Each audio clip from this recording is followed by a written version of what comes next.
Welcome to the Good Life. Thank you for stopping by. I'm Patrick Harney.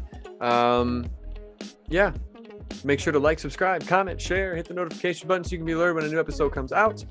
And today I got a great episode. I always say that. Literally every episode I say is a great episode, but they're good. Well, they're great.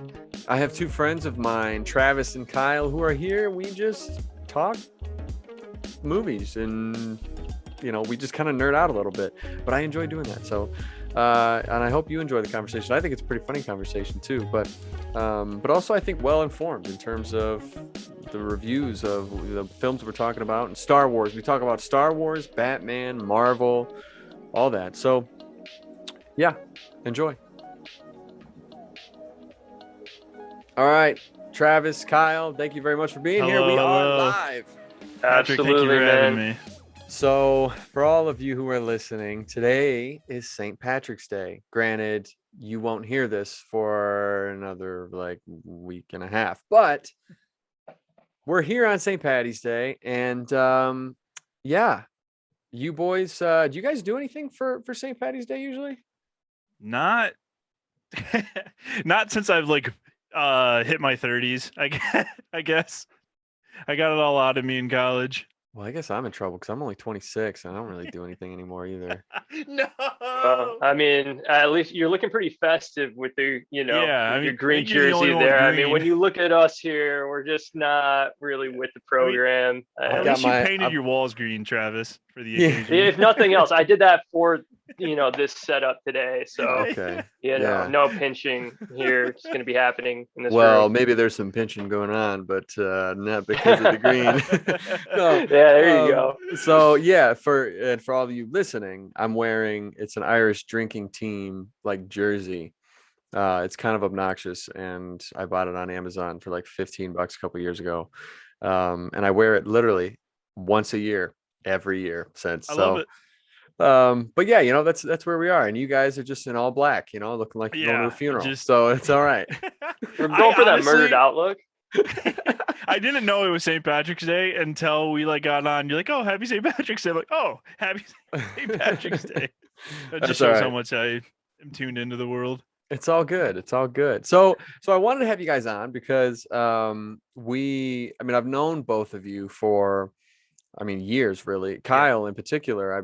I met you in college. Mm-hmm. And you were my first director where I felt that was my first bigger production I had been on, and it was through theater to film at MSU, and I remember having a blast, and I remember I loved your energy, but I haven't seen you in 7 years, dude. I know. Granted, I think I don't even remember what it was for, but we passed each other, or we saw each other at one point, and we were like, hey, what's up, dude? Did the whole slap and rap thing. Hey, good to see you. See you, brother. Yeah, it was very quick. And no joke, there was a part of me that wondered if you didn't remember who I was. Oh, what? Because of the look you gave. I was like, Kyle, what's going on? And you were like, dude, what's up? No. See, I'm very good with faces, but I'm usually not good with names. But I 100% did remember you. I must have just been I don't know. I've been told I give weird faces sometimes when I'm just thinking. So I must have just been deep in thought. Oh, hey, Patrick. But it's all good, man. I promise. I'm just giving you a hard time. Promise. Travis, I definitely forgot about him. But ever you. I got one of those faces, one of those faces that you just forget about immediately. Every few months, it's just poof, gone. No, but yeah, and so Kyle, that was with you, and then Travis, you and I have been friends on Facebook for years, and it's been a minute. And I remember at one point we had talked about going to grab a coffee or a beer or something, and just trying to meet each other because we're both film guys, and you more so behind the camera and me more so in front of the camera. And then we never did. I think it just kind of fell. And then I first officially met you on a Milo range filming back in the fall a few months ago, and then all three of us were on that commercial just what was that, a week ago, 2 weeks ago? Yeah, it was last week. About a week ago. Last week, yeah. And I kid you not, I feel like I feel like it was kind of like highway robbery when I was on that set, because like I got paid to be there, but I just like hung out and talked to you guys the whole time. Yeah. That's like, that was a great day, man. Because literally what I did. Mm-hmm. That's like the one thing that's really cool in our line of work. It's like work, but it's also very much a hobby. So it's like in that downtime, you pretty much just talking. Like every set I've ever been on, no matter like the level of like the talent or whoever is on the crew, it's like every down point, people are just talking about movies. You know, it's awesome. I love it. Well, it's great because there's like well, yeah, and it's great because there's a common ground. I mean, everybody there has a common ground that there's such a, you can't really run out of things to talk about when it comes to movies. No, and everybody's got stories from their own like individualness. Yeah, there's always something to talk about. Exactly. And so when we were talking, like we were like all of us were just we were just sitting there talking for like a couple hours straight. And I was like, damn, I need to have these guys on the show because this is a great conversation. And I wish I was recording this right now. Right. And then here we are. Oh, it was like fate. I got so excited when you asked because I was like, oh my God, I get to talk more movies and just random shit. I love it. Exactly. Well, so I first want to talk about Batman. Oh, yes. I still haven't stopped smiling since I saw it, dude. So for everybody who hasn't seen it, it's been out for a bit. So there's going to be some spoilers probably, but you know, it's at the point where it just broke $500 million in the box office. So like if you weren't a part of that money, sorry, where were you? You know, right. You know what I mean? Yeah, come on now. Are you even a fan? Yeah. And if you haven't seen it by now, you either have been kidnapped for the last like month and a half and are just breaking free, or you won't plan on seeing it. So I guess it really doesn't matter. Yeah. Either way. Well, first, okay, Travis, what was your overall impression of this movie?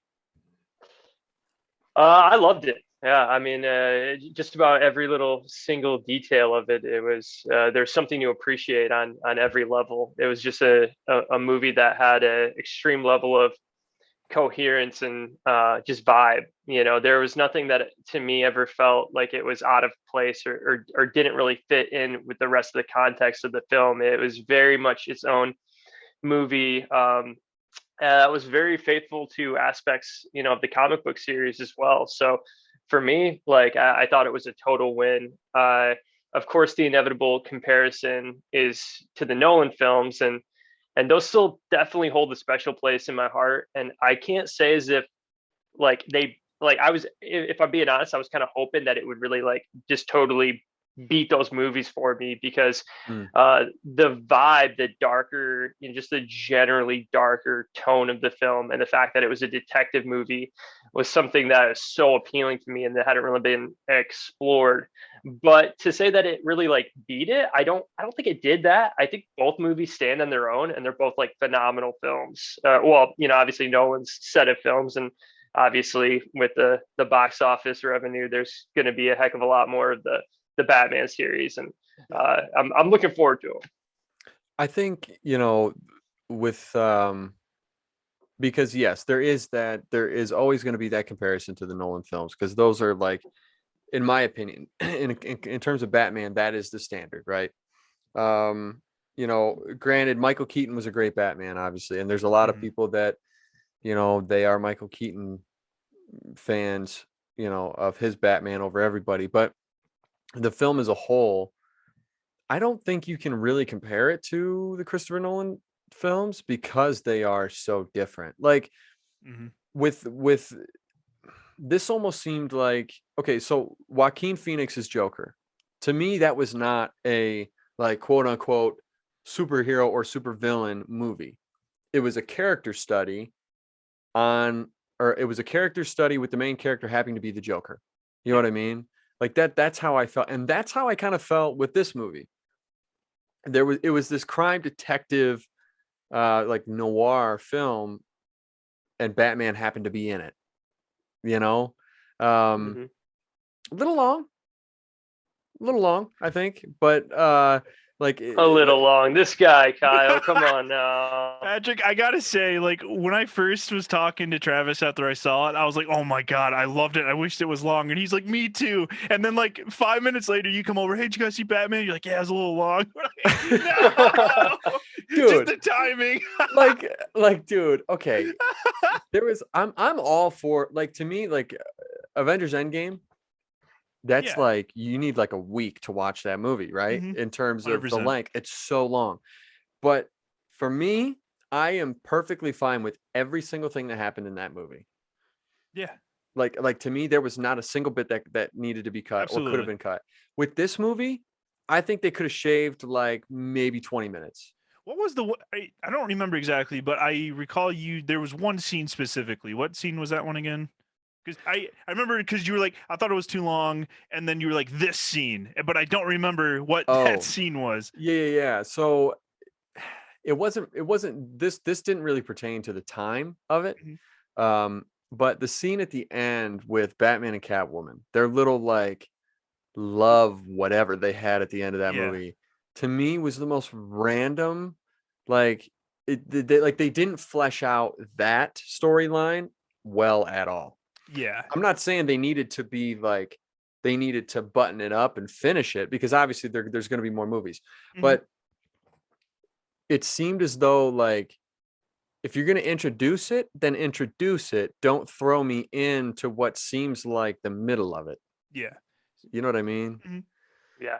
I can Um, agree with that. Cause like, well, if there was one, I guess, storyline where I would agree that okay, it just felt like it was added, was probably that storyline with them. mhm. Because I mean, it didn't like bother me or like take me out, but I can definitely recognize as like an audience member, like that felt like the least of all the other plot points to me, I guess.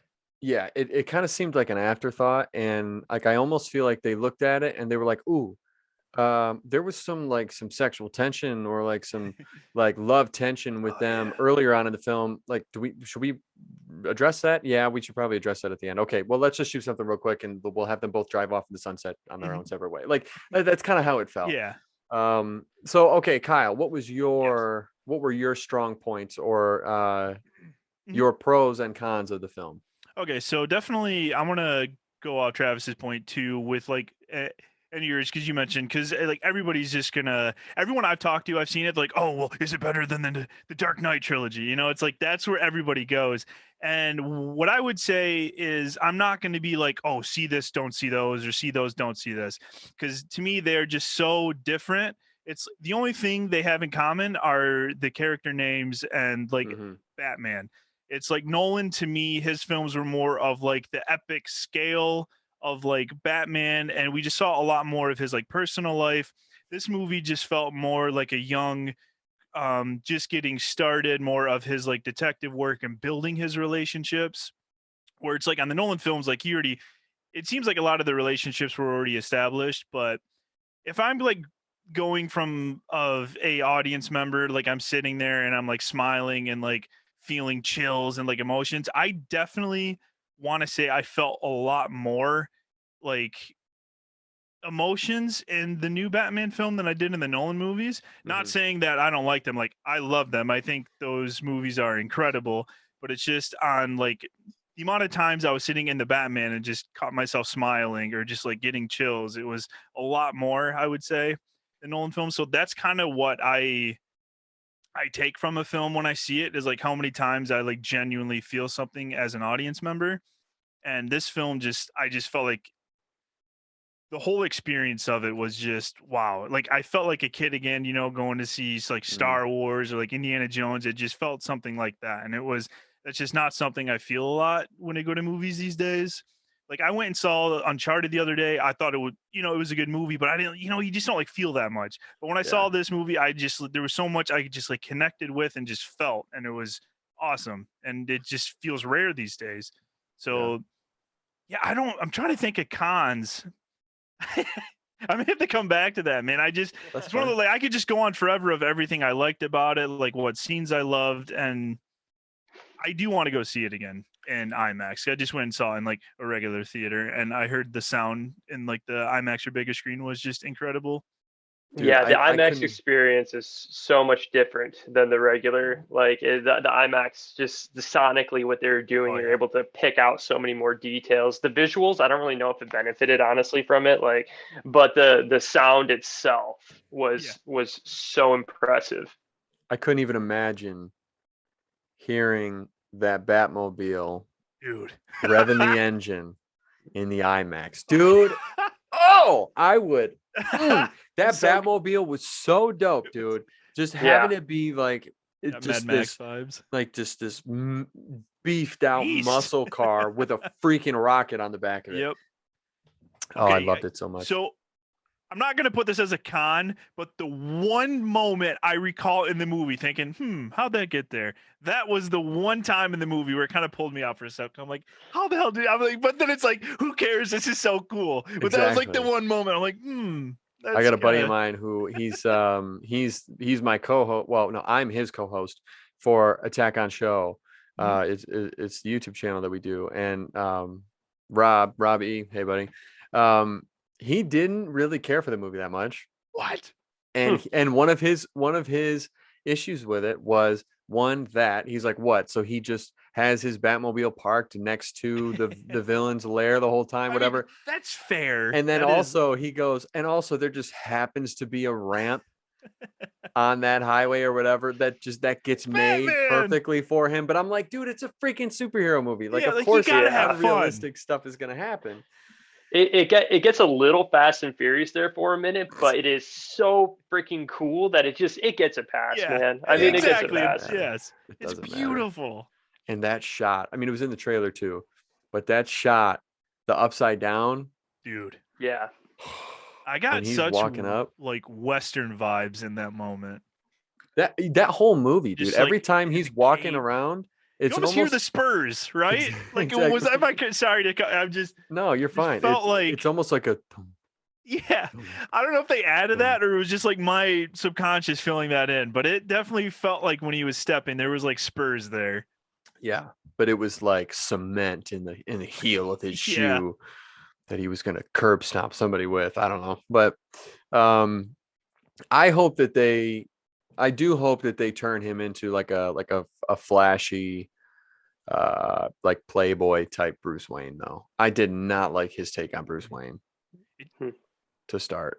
Every Because interview, because the reason why, and it was a choice. Like Yeah. I did see an interview. It was a specific character choice Mhm. that he made, but like, to me, the reason why the whole Batman and Bruce Wayne thing works is because of the juxtaposition of, you got the flashy, like, out there billionaire millionaire playboy Bruce Wayne, and then you have Batman, who's the secluded, dark, lone Mhm. wolf kind of person.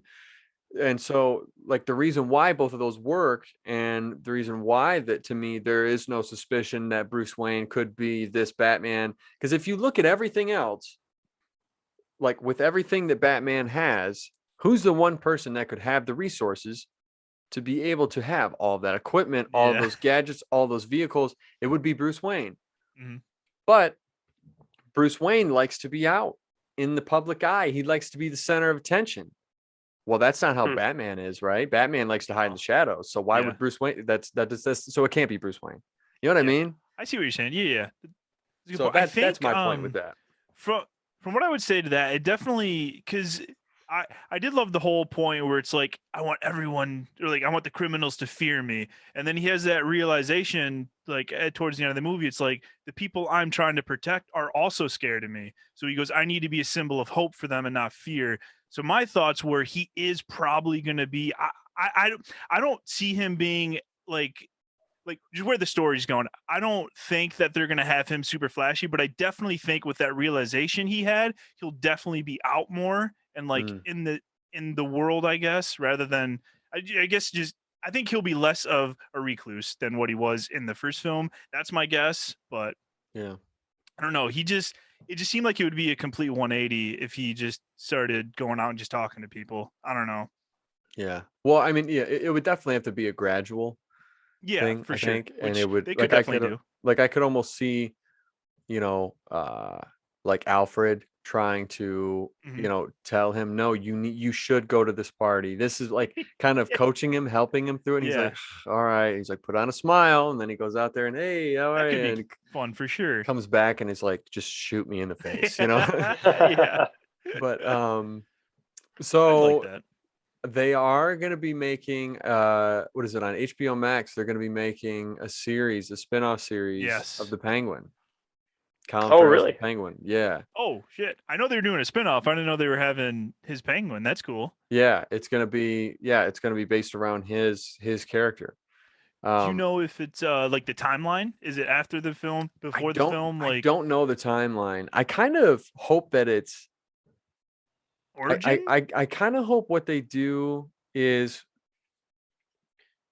I hope they do it kind of like what Disney Plus has done with all the Star Wars series, where it's like a limited series.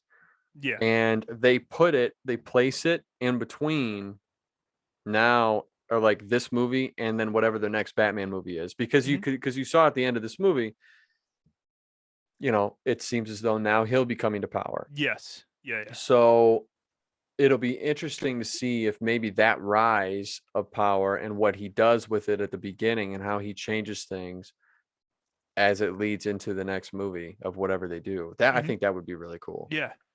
It could almost be like a Book of Boba Fett situation that hopefully doesn't suck. The best episodes were the one with the Mando. I know, dude. Oh. You know what I think happened? I think that they were up to like episode 3 and they're like, wow, this is bad. People hate it. We are locked into episode 4. We've already started filming season 3 of Mando. So let's just take episode 1 of Mando. Yeah. Season 3. Let's plug that into episode 5. And because I do think Mando was supposed to be in it, but I don't think he was supposed to be in it that much. Yeah. Why not just make that season 3? Like, that was my opinion.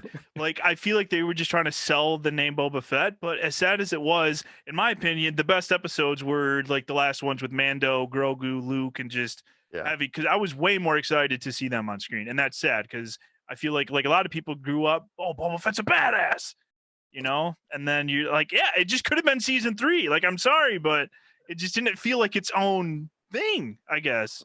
It wasn't intended to be. You know what's funny to me? It's like there's such a cult following for Boba Fett. Mm-hmm. But like, so my girlfriend and I had gone through and we rewatched all of the Star Wars films. Yeah. We still have like 8 and 9 left to go, but I mean, you can just skip over 8. Yeah. It's not even a movie. And like Boba Fett like doesn't really matter. In the movies, like he's like, if you go back, he has like 3 or 4 scenes. There's not much there. But he looks so cool. Yes. It's the swag, that like your eye goes to him. Absolutely. As a kid, like what drew me to that character was just the armor. I was like, he just looks awesome. Yeah. And that's kind of how I fell in love with that character. His colors are cool. Mm-hmm. But then the guy who plays him. And this guy's been an actor in a bunch of stuff, but I don't know what they told him to do for Boba Fett. But I just couldn't stand him talking ever. Because he was just like this. He's like, well, we need to make sure that they know that, I'm like, what do you, do you need an inhaler? What is happening? Like a bantha. And apparently he like went to Jon Favreau, or he went to them and said he wanted to cut out a bunch of his lines because he was like, Boba Fett does not speak this much. And dude, right? And so Jon Favreau had gotten on a plane and left to Atlanta, where one of the Marvel movies was filming.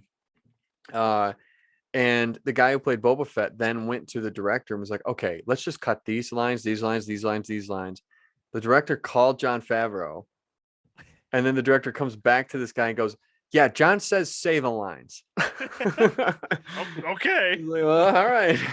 I'll say them. Yeah. But I mean, fair. He doesn't like how many lines does he have in like the original trilogy? 3, 4, if that. Yeah. Right? Yeah. Like he doesn't talk a lot. I feel like that was Well, I feel like what made that character have like such that cult following is he looked like a badass, was cool, and he just like barely spoke. You know, he was just like that cool, calm, collected character, like the old school westerns. Just like badass in the corner, just doesn't say much, only when he needs to speak. Yep. And it's like that the mystery of that I think is what helped elevated his character. Yeah. And now he's just I don't know. I was definitely disappointed. Now Cad Bane, Badass. he's not dead. Cool. I don't think so dead. either. Well, doesn't that species have a bunch of hearts, or am I wrong? I remember reading something, and I thought like the type of species he is. Apparently, they have many vital organs, so I think he'll be okay. But also, if you notice the little light on his thing, yeah, there's no way he's kept blinking. Dead. Yeah, I don't know. Travis, what do you think is going to happen with the Obi-Wan Kenobi series? I'm very excited for it. I mean, the trailer, I mean, it was one of the things we watched, you know, I think it dropped, you know, halfway, you know, during the day when we were on set, and we all had to like, you know, we were waiting for the next, you know, setup or something. And then we all streamed it on our, streaming it on our phones, whatever we had to do to get there. And, I mean, it looks awesome. It looks like there's like an actual vision behind this thing. You know, and that's, I think, one of the struggles with Boba Fett is that I was just like, I don't really see the vision. I thought that Mandalorian had a great vision behind it. And I mean, also, I mean, the most of the films themselves, you know, I mean, I thought the last Star Wars movie that had vision was probably Rogue One. And I know that had a bunch of, you know, tampering, you know, studio tampering too, but at least I felt like the core, the heart of that, you know, still you know, shown through at the end of the day. And I'm really hoping that Obi-Wan has that same just consistent tonality to it and tells a good, meaningful story. I mean, these are characters, I mean, in 2005, man, like, you know, when Revenge of the Sith came out, like, I thought I'd never see those guys again, you know? So like, I mean, even, you know, I mean, people, you know, say whatever they want about, you know, Hayden Christensen. But it's like, I think it's cool. Even he's coming back, you know, yes. I felt like he was a dude that didn't necessarily get a fair shake at the end of the day. Cause like, I don't think he's necessarily, you know, the world's best actor, but I think that delivering any line but written by George Lucas is a challenging thing to do. Thank you. So I mean, I don't know how much of it, you know, really falls on his shoulders. Yeah. No, dude, that was a thing. That was another thing when we went back and watched all of them. Episode 1 I thought was great. I enjoyed it. Yeah. Episode 2, the first half of episode 2 was a dumpster fire. I couldn't stand the little love story of Anakin and Padme. It was so unauthentic. Yeah. And episode 3 too. Dude, episode 3 I thought was great. Yeah. And I like Hayden Christensen as Anakin. Like I'm excited to see him come back as Darth. Apparently there's some big changes though. I guess they completely cut out Darth Maul, who was going to be in this series, and they cut him out because I guess they're doing more with Darth Vader. I think they cut some of Luke Skywalker or whatever, but they recast him because it's going to be a kid. Yeah. And you obviously can't use the same kid that you did before because it was like 20 years ago. And then I guess they're talking about recasting the voice of Darth Vader and not doing James Earl Jones anymore. No. That would be a travesty in my opinion. Yeah. You can't. Well, James Earl Jones, didn't he die? No. He's still kicking? Yeah. Oh, yeah, dude. Oh, I thought he died. When you said that, I was like, wait, maybe I read one of those, like, maybe I read one of those death hoax. Yeah, one of those death hoax things. The Jeff Goldblum's died like 8 times now or something like that. You can't lose him. So James Earl Jones was born in 1931. So what is he? Wow. 91? 89? What would that be? Math is not my strong point, but I'm just going to say yes. You're close. Bro's an old head. We know that much at this point. Yeah, he's in his 90s. He's literally 91 years old. Wow. He went to the University of Michigan School of Music, Theater, and Dance. I did not know that. Yeah.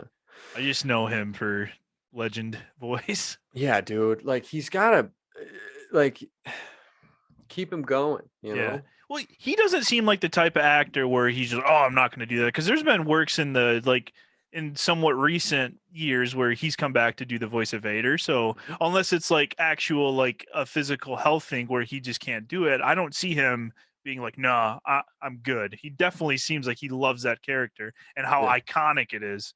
You know? Exactly. So we'll see. It'll be interesting to get to see what they do with Obi-Wan's age. Mm-hmm. Because like Yeah. it's been 20 years. Like no matter what, a man's gonna look older. Yeah, for sure. So we'll see. I don't know. Now kind of switching a little bit. Mhm. Marvel or DC? Ooh. That's Travis, you want to take this one first? So I can I think for or do you want me, me to answer? I mean, I think I can Okay. go off the cuff a little bit here in that.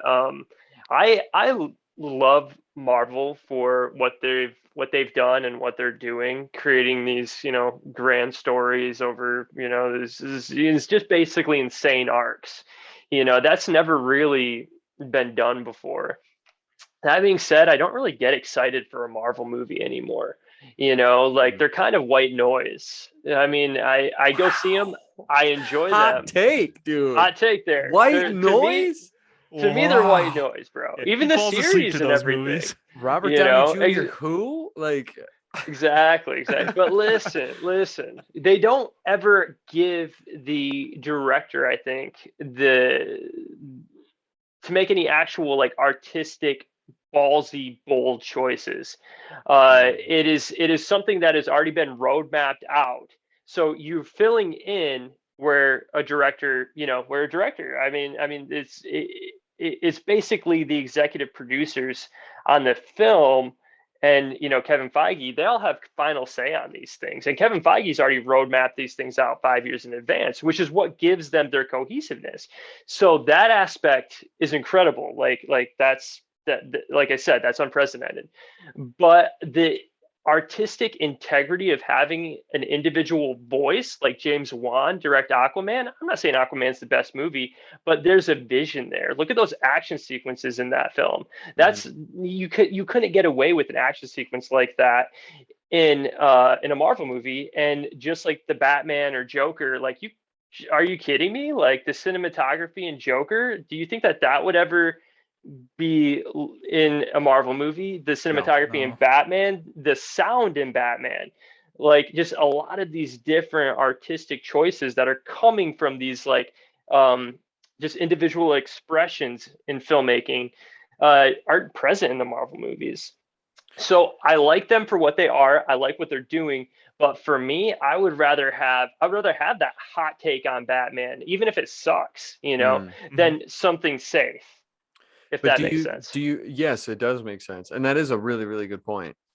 But do you think that the reason why the directors for DC films can get away with that is because no one expects the DC films to be good? Oh, 100%. Because you got to think like I'm not saying that to be like joking. I mean that like yeah. I agree with fair. Yeah. Do what you want. Kind of, because if you think anyway. like with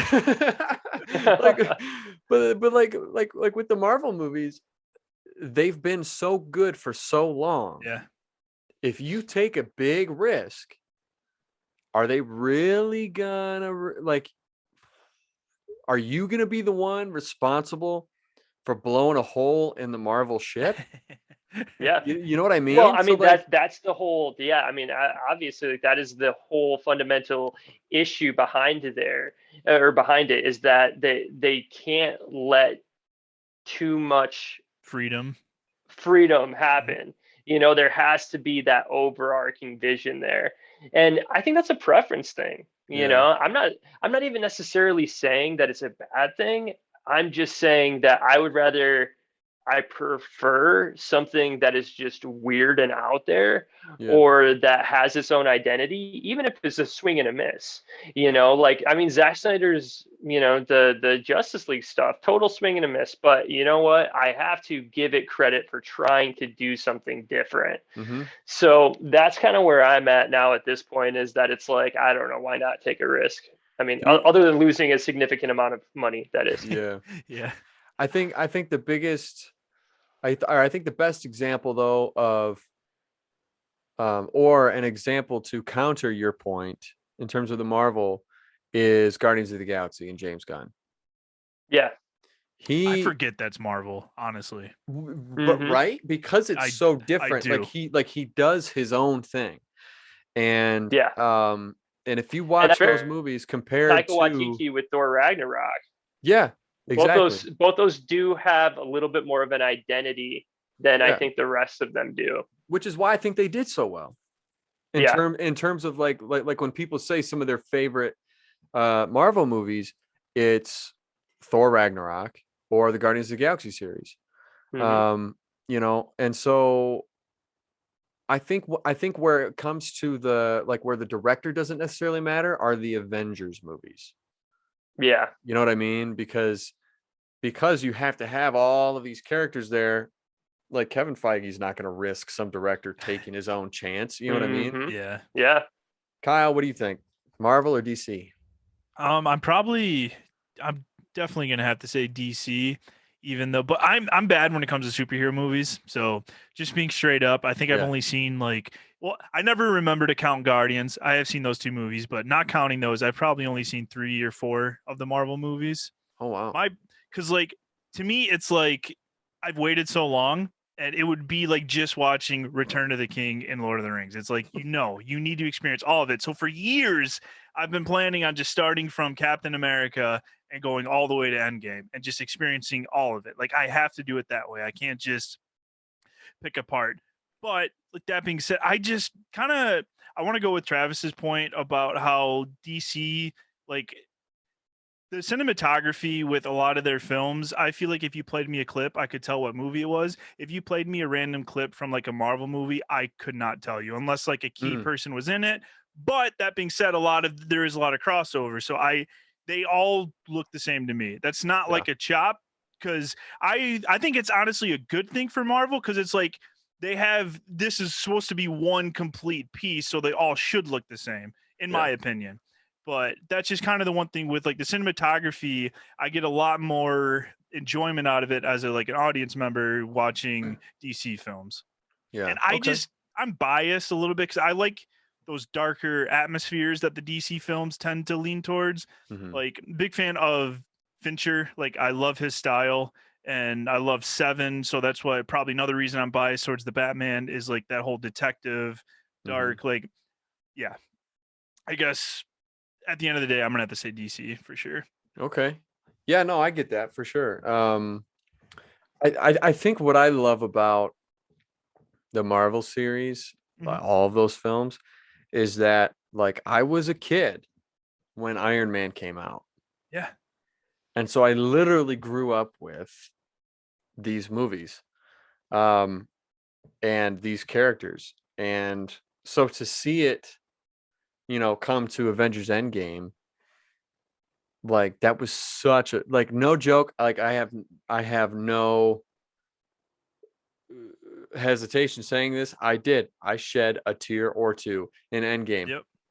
Because it was, there was I want to experience that complete piece. That's why I'm not just going to watch Endgame. Yeah. Like, obviously it's going to be different because you lived it, but I need to start at A and at B. I want the full impact of it. If you do that, watch it in the order that they came out, not the chronological order of the story. I'm glad you said that, because I was going to do the chronological order. I think it's best to do it the other way, because they put Easter eggs and they alluded to different things. I will do that because of when the other films were coming out. That's fair. Yeah. You know what I mean? So if you start in chronological order, you're going to see some things and be like, what? Okay. I mean, that makes sense, because it's like Iron Man's out, and then we have this next film. So I watch it, and then so they have those Easter eggs that are going linear, where if I would watch them in the chronological order, that would, That Yeah, makes because total if you sense. watch in the chronological order, you watch the first Captain America and then you watch Captain Marvel. I heard that one was on a lot of the That's lists. They literally say, "Yeah, Mhm. you can just skip this one." yeah, dude. Like, Yeah. oh no. Samuel L. Jackson was cool in it. I don't like her as Captain Marvel personally. Um, she's just a very flat Captain Marvel. Mhm. There's Yeah. not much depth to her character really at all. And that could be in the writing, but but as somebody who's like, if it were me, like I would push to, if I felt like my character was flat and there's nothing there, then I would push to adjust that or change that or put in a better performance. You know what I mean? Yeah. Yep. She's quite unlikable in the movie. Yeah. That's the one Really? thing that Really? Marvel movies actually do really well is like they make the characters likable, and this one Mhm. you're just kind of like there's no way to, I Just mean, for it's just not much of a connection there. There's just It's like no like redeeming qualities or like stuff to like relate to, like, or It's she just it's like she plain. tries to be clever, or Gotcha. I have no idea, Just but felt like she's not a forced? bad actress. Like that's No, the Yeah, she's weird not a thing. yeah. It's bad like you actress. watch her in other things and you're like, oh wow, this girl's like really engaging, and it just I don't. It seemed like it was like really phoned in, And as So Captain Marvel, it's kind of like one of those things where it's like if you were to see her flying in the sky and she got blown out by a missile, you'd be like, "Oh, huh? that sucks." Yeah, So you're like anyway, Yeah. it was yeah, like she's important to the story, but at the same time, you wouldn't lose sleep over her Mhm. not being there. Yep.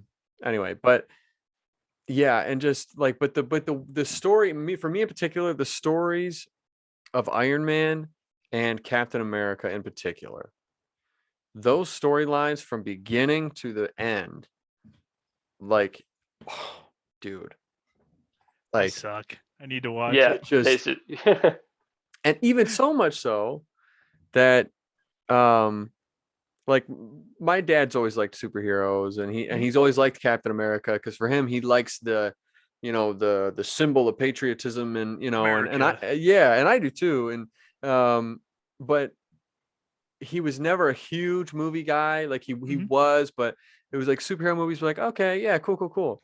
But it got to a point where he was like, oh yeah, this one's coming out. I want to see this, So Mhm. that was That's fun awesome. too, being able to Yeah, like Yeah, experiencing yeah. that with your dad. Hell yeah. but yeah, and I don't know, like DC is it's cool, but I just feel like they try so hard and fail every time. Like this Batman movie to me, I think is a great step in the right direction. So was the Joker. But like I liked the Man of Steel movies. I did. I liked Henry Cavill as Superman. And then they talk about not bringing him back. I'm like, Yeah. he's one of the best things about your universe, and you're trying to take him away. Well, it is that overarching vision that they just don't have, Yeah. and I mean that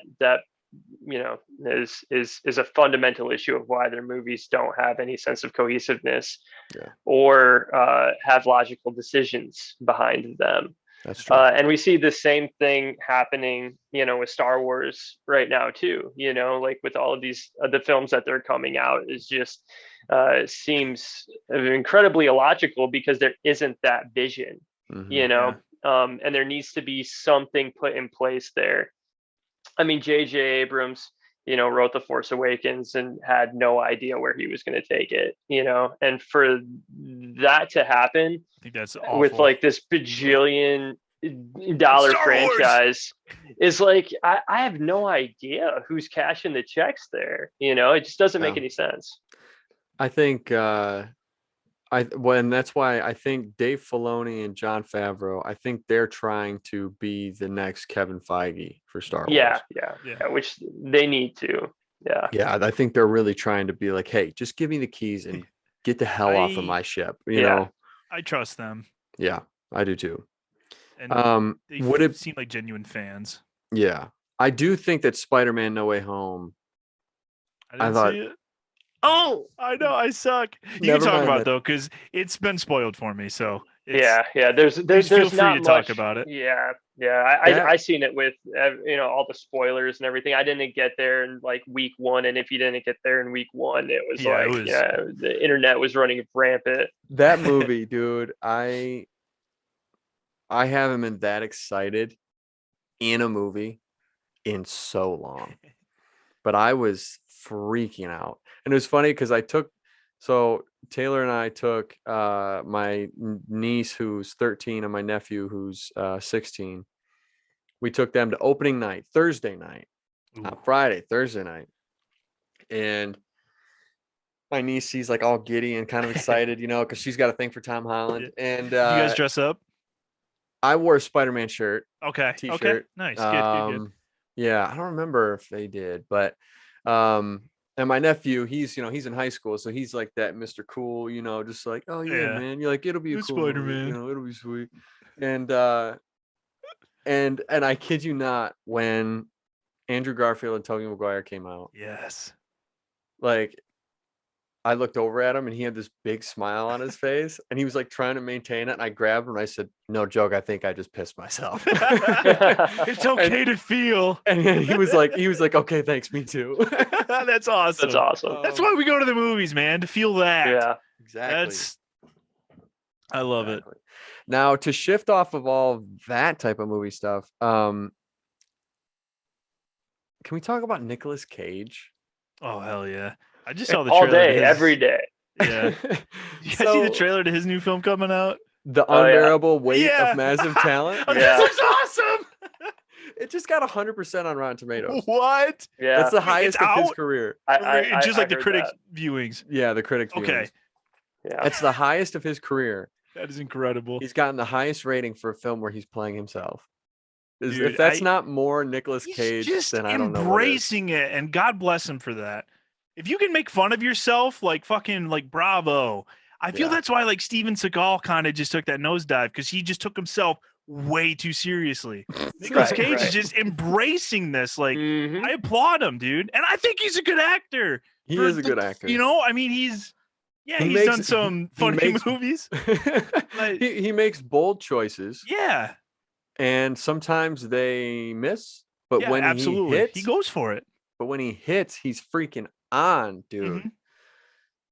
Yeah, I'm excited to see that movie. I think it looks hilarious. Very much excited. And I guess he said that he watched. Tell me he watched his movies in preparation. Did, to prepare. Oh, that's incredible. Yes. And to prepare for that movie, he watched Face Off. Yes. Yeah. To prepare to play himself.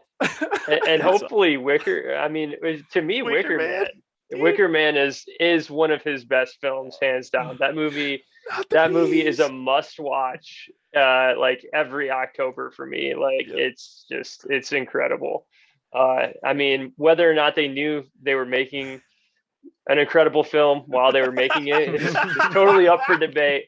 But at the end of the day, if you enjoy it, then I guess I don't necessarily care the motivation behind it. Dude, I even loved him in the National Treasure movies. Yeah. He was great in those movies. Those movies in total were great. Yeah, they're fun.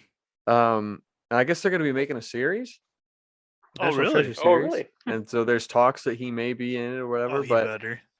But he wore, I guess, to South by Southwest, he wore this like super bright plaid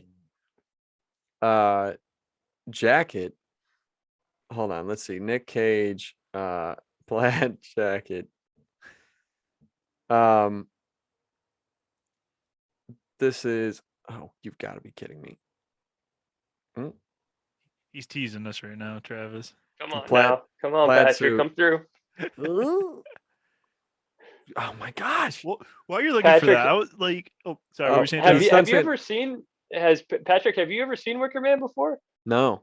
Dude, dude. Oh, it's absolutely. I could tell when I brought it up and you didn't lose your mind over it. Okay, I was like, Patrick, that's how you know. Yep. Because I mean, this movie is. I mean, he's punching old people. He's yelling at old people. He's in a bear suit. So you just don't like old people? No, I think it doesn't. It's women and children too. Yeah, This just beating guy's the shit out of him. unchained in this. He's unchained in this movie. It's I will have to literally watch one of it. the so bad Yeah. it's good. So It this is yeah, his suit. yeah. This is his suit that he wore. Yes. It's hard He to is a see. national treasure. And he said, he laughed. He said, I broke out my plaid.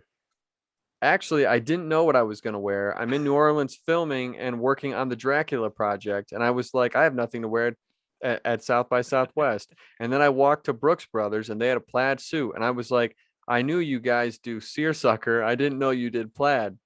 And I said, wow, I'm going to wear this. And what's more, I'm going to really enjoy that I'm in a plaid suit because I've never had one before. So that's why. I mean, Very logical. straight to the point. Yeah. Very much so. Yeah. That's just good sense. Yeah. And apparently to kind of connect this to Batman, apparently he wants to be in the Batman universe now. This whole Robert Pattinson. As well he should. He wants to play a villain. He wants to play a villain, but do you know who? Who? Guess. I mean, where my mind first went to, if I saw him in it, it would 100% be the Riddler, but that's already done. But like, say I didn't know the Riddler was the villain, that's who I would see him playing. So if it's obviously not the Riddler, I couldn't make, it would just be a straight guess if I guessed. What about you, Travis? Well, for me, I mean, I know that they've already done the Joker casting. So like, I mean, him going like full, A, B, C, D, E, F, like that crazy level of Nic Cage, like 90s, like coked out Nic Cage in a Joker version would be like dream come true for me. You know who he wants to play? Egghead. Egghead. Oh, there you go. Oh, 100%. I think I know that villain. I would have never. Vincent Price played Egghead before. Yep.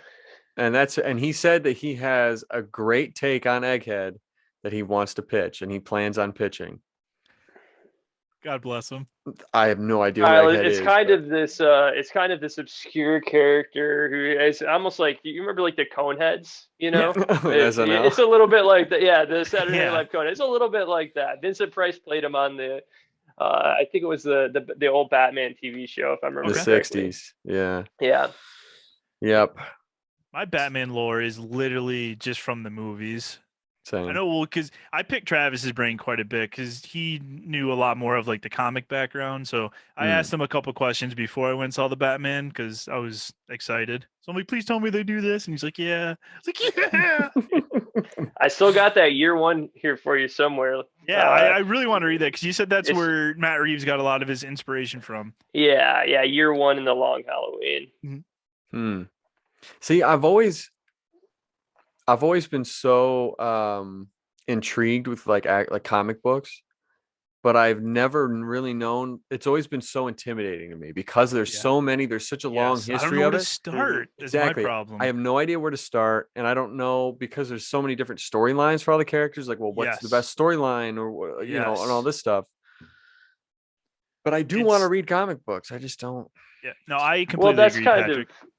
It's kind of the beauty of graphic novels now, because if you were to pick up an individualistic, the whatever 20 sheet, comic book, you're not getting, the full story unless you start from, the number one. Yeah. Whereas these graphic novels have everything pretty self-contained, and they may make references if it's in the same kind of like run, but like anything from like Tim Sale and Jeff Johns, like the 90s ones, like the Long Halloween, or like Dark Victory, those are pretty self-contained, so you can pick that up. And then of course the characters, they already have an assumption, or they are assuming that you have already know a little bit about the characters. Like Poison Ivy might just show up in a scene, and like you're like, okay, well, hopefully so you have to have like a basic understanding. Yeah. But other than that, I mean, so one of the things that I was saying that was almost like I think like a prerequisite for truly understanding the Batman, Matt Reeves's Batman, was year one, which was a comic book. And that one kind of, I mean, really, it's like almost like Matt Reeves is, in year two. And really, Mhm. that year one, I think, was the basis of, Gordon and Batman's, working relationship. And so that was like, to me, I felt like I was kind of filling in a lot of gaps in the movie because of that knowledge of, just reading year Yeah, one and even a little bit of The Long Halloween. Hmm. I loved their relationship. That was one of the things I asked you. I was like, please tell me they have a lot of scenes together because I love that relationship between, because it's like I don't know who to trust, blah blah blah. It's nice having like when I'm watching something on screen where it's like there's so many, I guess there's so much corruption, but there's just two people that can trust each other and they just count on each other. Like Mm. that scene where they're in the jail cell and Gordon shoves him up against like the wall and Batman's like, "You too?" Oh, it Yeah. just broke my heart. It's like but then obviously the scene plays out and you're like, yeah. But I loved their relationship. Yeah. But I didn't read year one, but I'm assuming they did their relationship justice in the film from like what started in the novel. Oh yeah, yeah, absolutely. I mean, I think that if anything, it improved upon it. Hmm. So yeah, I mean, none of this really matters to Patrick because he's a Batman hater now. But No, dude, I love Batman. sorry, I know, Patrick. I know. We're just No. we're just over here just geeking Just out, and geeking out, And Batman's that's like, all he's the like, time that we have. Thank you very yeah. much for being here. These guys. No, dude. I love Batman, and I love the little intricacies that that the Batman had, Mhm. compared to a lot of those other films. Um, I would. I mean, I would love to dive into those and and into the graphic novels and stuff. Yeah, like I said before, it's just always been so intimidating because I don't know where to Yes. start. So but maybe I'll just like jump in it's to one and see yeah, see how it goes. But um and I'm sure I'll get hooked, and that'll be Yeah, another that's thing that I'll start yeah. collecting hmm because Lord I've knows I been need another one of those. I've been reading through The Walking Dead, and I've been getting all like the hardcover books, and yeah, it's like I finished one all right. The next there's like 17 books, and it's like 30 Oh bucks, yeah, 30 bucks, 30. It's like holy yeah. shit, they're not cheap, but It adds up. I love it. That show There's though something about needs to owning, just end. like I love the art, I love the.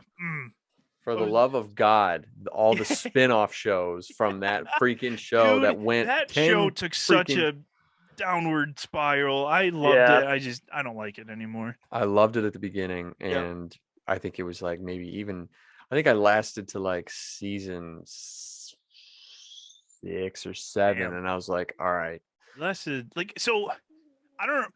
I watched it straight till 4 stopped, and then I think I came back at 6 when I heard Negan's coming in, and then I really didn't like his arc that they did on the show, so I've stopped and started that show so many times. I'm probably gonna start again soon because I think they're on their last season, so I do want to finish it and see where it goes. But just like one thing after another, I I don't know, but you guys watch shows and you're just like, I completely disagree with this. Walking Dead definitely has the most check boxes there. I'm like, oh, I would not have done. I hate this. I hmm hate this. It's Yeah, just it gets old. 100%.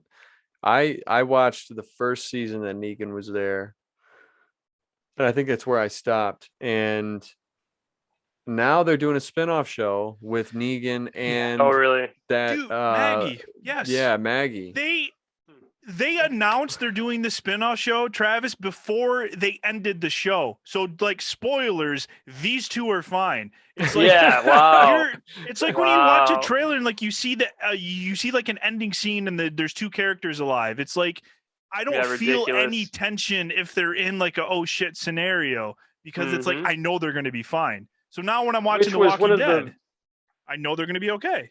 Yeah, and I felt like There's the that was tension there. one of the most interesting things about The Walking Dead. And I stopped watching, I think, Mhm. sometime after Shane died because I didn't really realize that he was kind of like my magic sauce for the show. Yeah, Like yeah, that's fair. I know a lot I of fans felt the same way. Yeah. Like I didn't realize he was like one of those like you don't know what you got till it's gone Yeah. sort of scenarios because Yeah. like I didn't really appreciate him during it, and then Mhm. after he was gone, I was like, I don't know if I'm interested anymore. Like that, Yeah. like that kind of underlying Like, subtext and the tension there. yeah. Still to this day, there's scenes where I'm like, man, this would have gone a lot differently if Shane was still there. He's the only Yeah, character I do that with, but there's many times on that show I'm like, oh man, if only Shane was here. He was just such a badass. He was. He And they didn't was. really have that anymore. Which Rick slowly turned into, but Shane was just there. Like he was ready Yeah. for that world. that level He of just- intensity. Yeah. Like Rick And then had that there- development into the hard, tough decisions, Yeah. doing the bad things. But Shane was just like, he just flipped the switch and he's like, I'll do what needs to get done to protect us. And then there was He's ready. Carl.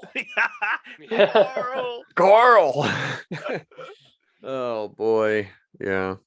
But yeah, I was He's disappointed still that they kicking in the announced show, right? He's got his little cowboy hat and that. everything. Hey, Travis, they killed him. They killed Thank, Carl. Oh thank wow. God. See, Wow. sorry, spoiler, but like, dude, he Thank God, dude. the comic. So apparently, like Robert Kirkman, his like main thing was Carl was eventually going to be like the lead. The whole book was Mhm. building to Carl, like kind of taking the mantle. So when they killed him in the show, it's like, what the? But now it seems like Judith, Rick's youngest daughter, she's older now in the show, so it seems like she's taking that role of what Carl was supposed to be. But it was kind of just out of nowhere, in my opinion. He gets bit, and it's really, I thought it was dumb, but I'm sure I would sorry. agree. Yeah. No, I can't care about the show at this point. It's Yeah. just too far gone for me. Yep. Well, hey boys. Before we wrap up Mhm. the show, I always like to do a little segment called The Goods, The good. where it's just a couple rapid fire questions to pick your brains a little bit. And I never tell my guests what they are because I like nervous. a true organic answer. Mhm. That's Um, Travis first. No. Okay, Kyle, so you got this. It's all you. All right. man. Oh god. and you know what's 8 funny inches. is I don't even have the questions written down. This is off the noggin. Man. Okay. All right. Hands are sweating. True inspiration here. Oh God.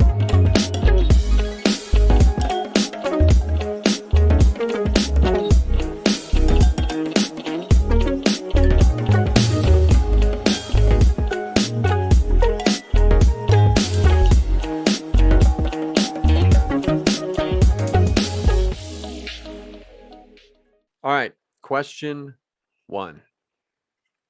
Travis, we're going to start with you. And then we're going to go All to right, Kyle. let's go. But Let's then do the this next thing. question is going to be Kyle first and then Travis. Okay. Okay, there we go. All right. If you had to choose one director out of these 4 to direct any film that you have written, would you choose Chris Nolan, David Fincher, David Ayer, or Steven Soderbergh? So here's the thing, is that I I hate would 'em be too all. embarrassed. No. I would be too embarrassed to show David Fincher or Christopher Nolan anything that I've ever written. Oh, So- dude, come on. like, So yeah, pass. David Ayer and Steven Soderbergh have both done a couple of swing and misses. I'd be much Well, more so- comfortable working, in their realm. Yeah. I would think that Steven Soderbergh would best represent any sort, because I draw a lot of inspiration from Steven Soderbergh in my own stuff. Like he's got to be one of my favorite, not just directors but cinematographers as well. I mean, he Mhm. shoots all of his own movies, so that's a huge inspiration. Yeah. I'm gonna go ahead and say, but I like David Ayer too. I mean, he's huge into. I mean, he's either his movies are up here or they're like down They're here, way down there. you yeah. know, or they're way Did he down direct there. Fury? Yes, he did. Yeah, Okay. Fury, which is way I up here in my loved opinion. Fury. That's such And then a he good follows movie. it with Suicide Yes. Squad. Oh shit! God, Yeah. you weren't kidding. All right, rapid fire. I'm gonna go with Steven Soderbergh. All right, Kyle. David Fincher for sure. Okay. Like kind of like what Travis mentioned. I take the most inspiration from him, hands down. Yeah. Okay. Which, by the way, in terms of Soderbergh, I love the Ocean's trilogy. Oh yeah, they're Every single one of them. my most watched movies I haven't series seen for them. sure. The- Oh Are God, you I'm sorry. even in the industry? I What should is have kept this? it to myself, My but I was like, I gosh. need to. yeah, you should You have. admitted Pal. you teared up. I can admit that I haven't seen those. All right. Well, you've done that for a lot of the movies that we've talked about. So I suck. no, it's all right. Just a little bit. No, no, but honestly though, like those are the movies. Those three movies are movies where no matter what, I could turn them on and I would enjoy it just as much as the last time I That's saw awesome. That's Oh yeah, Gladiator. it. No absolutely. matter for what. me. Yep. That cast, all those guys are just so Mm. cool. Anyway, okay, so that was question one. So we got Soderbergh and Fincher. All right. I would go Chris Nolan because he's my favorite director of all Yeah, time. I love absolutely. Chris Nolan. But that would be a big It would have task. been tough if you would have thrown Tarantino in there. I think I still would have picked Fincher, but that would have been a lot more Hmm. thought So going what into you're that. telling me is that I should have written these down. Yeah. Okay. If you could be ooh, mm, Oh. okay. Oh, yep, I got it. All right. If you could take any video game, and it can't be a video game that's already been turned into one. Okay. If you could take any video game and make either a movie or a series, what would it be? Like from Okay. what game? And So- Kyle, we'll start with you. Rapid fire, right? Yep. Okay. Well, I'm gonna say Manhunt, the old Rockstar game. Okay. My first thought was Gears of War because I think that could be a fun, gritty. But the more I thought about it, Manhunt. Like if I was to do it, 100%. I love that world of where they have this guy on death row. He's gonna die. Then they kind of kidnap him, and then they throw him in this snuff film where they hire gangs to try to hunt him down. It kind of reminded me of like The Warriors, which watched that movie a lot growing up, where there's this small group being hunted. So that's definitely something I would have fun with. All right. Travis. Yeah, Manhunt. That's kind of a little bit out of left field, but that's a Yeah. good I think that choice. could be a very fun world. Thank you. I would have said initially first thought was Max Payne, which was already destroyed by Mark Wahlberg. Dude, Yeah, that it movie was. was absolutely atrocious. That was. I was went. so I went and bad. saw that in the theater and walked out. You walked out. Yeah, fair enough. Fair It enough. Good was- on you. Good on you. I just wanted good action scenes. There wasn't even good action scenes. No, It was all there's just- nothing Ugh. redeemable about that movie. Oh, So since that's out, I'm gonna go with and this is a little bit cheating because it's already practically a movie. Is Alan Wake, which is by the same That's a good one. studio, Remedy, and they're incredible. Alan Wake is just a phenomenal, inspired by Horror Twin game, right? Peaks, and yeah, it's a horror kind of it's a horror, but it's vibey. You know what I mean? Yeah, So it's yeah. got that Twin Peaks feel. It's got very inspired by David Lynch, very inspired by Stephen King. Nice. Yeah, it's just that to me is one that I think would be such an easy layup. Like if you just followed, much like Max Payne, if you just followed the storyline, like you couldn't it writes lose. itself. It writes itself. Interesting. So yeah, Alan Wake All right. for me. Nice. For me, I would do well, and they're making a series, but I would go specifically off of Fallout 4. Mm. That's my They are doing favorite. a series. They're doing a Fallout series, yeah. Yes. I think World with is maybe with Amazon Prime, but awesome. Okay, good.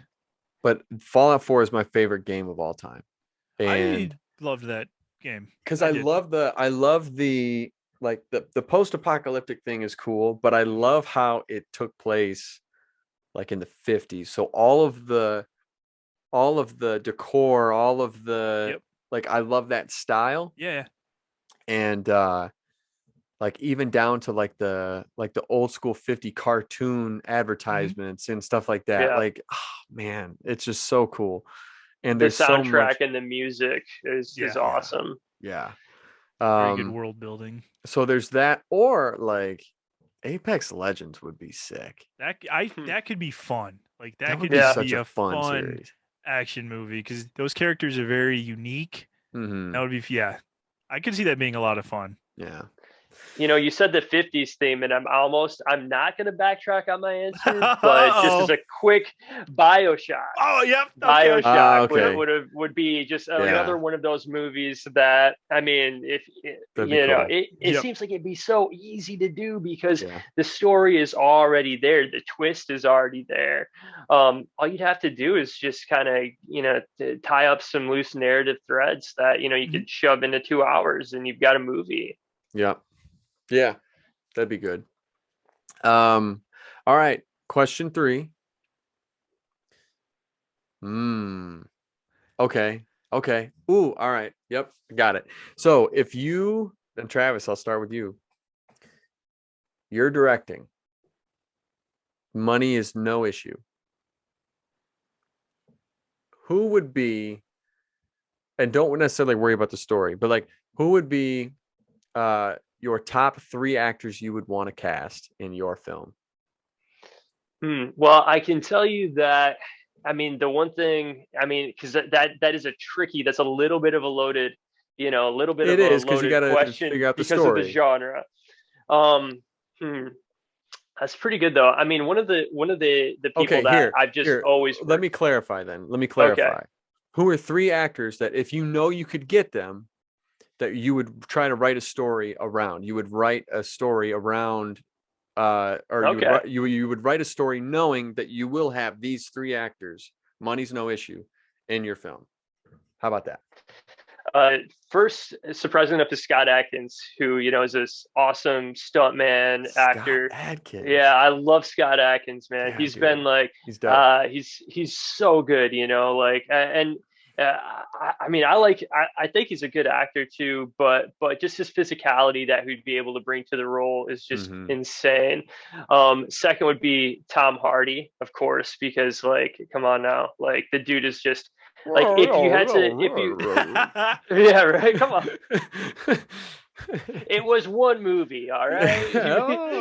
We made some choices. And then there's Peaky Blinders, and that's true. Yeah, Peaky Blinders. And then there's Dunkirk, Mad Max, but Dunkirk.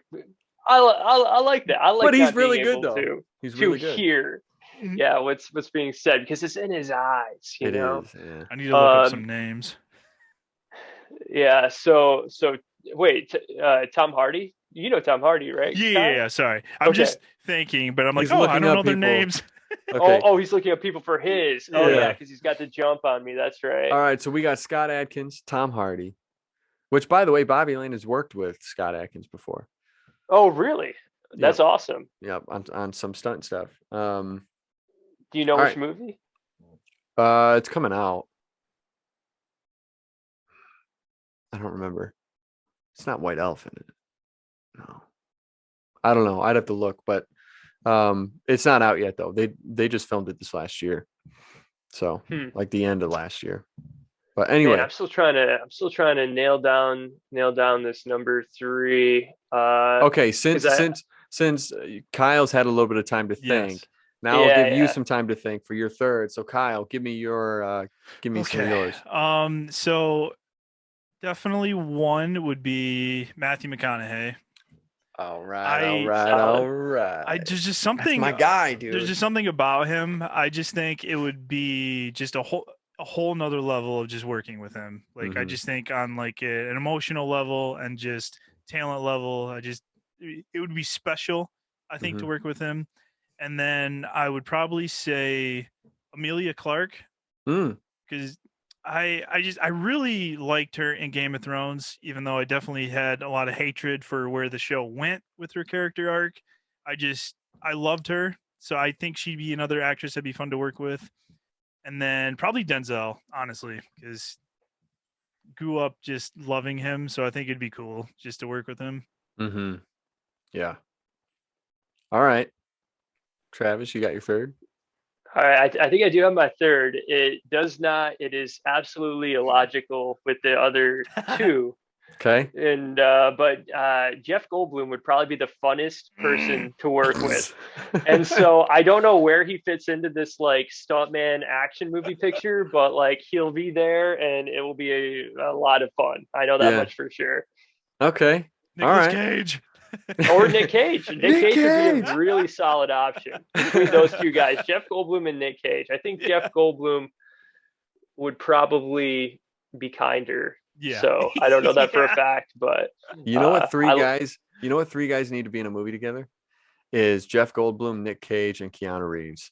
There you go. Yeah. Oh, fucking God. I would love to work with Keanu. It would just be so much like There's so many. Three's not fair. Yeah. Yeah. Keanu seems like he'd be very forgiving. I'd be like, listen, this is my first time working with like a really big actor. And he'd be like, Whatever. Chill. Yep, Yeah. I'm good, dude. Now watch, he would actually just be like, yeah, so don't fucking mess it up. He's just Yeah, really this is mean. my scene. This is my movie. Go back to your fucking chair. I am Keanu Reeves. Yeah, there you go. All right. Those are good lists. Oh man, if I had to say I was mine, gonna say, Patrick, yeah, you're up. I would say McConaughey. He's hands down my favorite of all time. Yeah. I love McConaughey. He's incredible. I like, and especially him in The Gentleman. That was a good movie, dude. So him, I love Denzel, but I grew up on Will Smith. Oh, yep. That's a good one. It's hard, man. God. You just forget about people. Because like Denzel was the action guy. Yeah. And then it kind of transitioned over to Will Smith. Mm-hmm. So my childhood was like iRobot and obviously Bad Boys and but I remember and I distinctly remember watching iRobot. It was on FX like every week and I was always watching it every single time. I Am Legend. Yeah. And then even The Pursuit of Happiness and Men in Black and Collateral Beauty, and I still have yet to watch King Richard, but I do want to watch that. I haven't seen that one. But he seems like he would be a really fun person to work with. And then the next person I would want to work with is Travis Fimmel. I'm not sure who that is. He was Ragnar in Vikings, in the show Vikings. He was also the lead. He was the lead in that garbage World of Warcraft movie. Oh, okay. Yeah. I know the brown hair guy with the beard. Yep. Yeah. Exactly. And he's got his he did eyes. great in that movie. For that movie being I thought he was awesome. Yep. Yes. He's in the show Raised by Wolves, which is on HBO Max right now. And how is that show? Dude, it's such a good show. They just came out with their season 2. And it's such a good show, dude. Like, I'm looking for another show to start. I've heard good things. It's kind of. I didn't know he was in it. I really like him. I did not know his name, but I knew exactly what you're talking about when you. It's kind of a creepy show. It's Ridley Scott. Robots raising children, right? Pretty much, yeah. And I love Ridley Scott. Yeah, dude. It's his show. Okay. So definitely watch it. But yeah. That's all I got, boys. Yeah. That's it. Oh yeah. Thank you very much for being here, guys. Yeah, thank you for having me.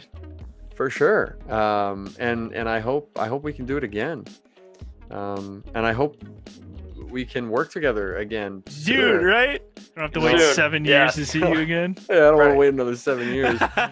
But yeah, and hopefully we can all get something going and actually go get that beer, huh? Dude. Yeah, there we go. Let's do it. Yeah, man. All right, boys. Well, thank you again. And thank you. Yeah.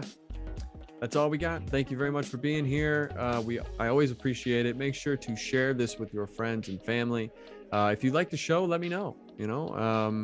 Make sure to put in the comments whether you like the episode or not. If you're listening to this on Spotify, make sure to go ahead and give that 5-star rating if you don't mind. And yeah, we'll see you next week.